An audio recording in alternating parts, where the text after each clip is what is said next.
पैगंबर, मेरी तरफ से लोगों को कह दो कि ऐ मेरे बंदो, जिन्होंने अपनी जानों पर ज्यादती की है, अल्लाह की रहमत से नाउम्मीद न होना। अल्लाह तो सब गुनाहों को बख्श देता है। बेशक वही तो है बड़ा बख्शने वाला, बड़ा मेहरबान।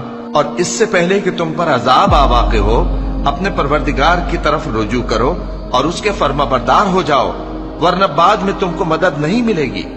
और इससे पहले कि तुम पर नागहां अजाब आ जाए और तुमको खबर भी ना हो, इस निहायत अच्छी किताब की जो तुम्हारे परवरदिगार की तरफ से तुम्हारी जानिब नाजिल हुई है, पैरवी करो। ऐसा न हो कि उस वक्त कोई शख्स कहने लगे कि हाय उस कोताही पर अफसोस है जो मैंने अल्लाह का हक मानने में की और मैं तो हंसी ही करता रहा। या ये कहने लगे कि अगर अल्लाह मुझको हिदायत देता तो मैं भी परहेजगारों में होता। या जब अजाब देख ले तो कहने लगे कि अगर मुझे फिर एक दफा दुनिया में जाना हो तो मैं नेकूकारों में हो जाऊं।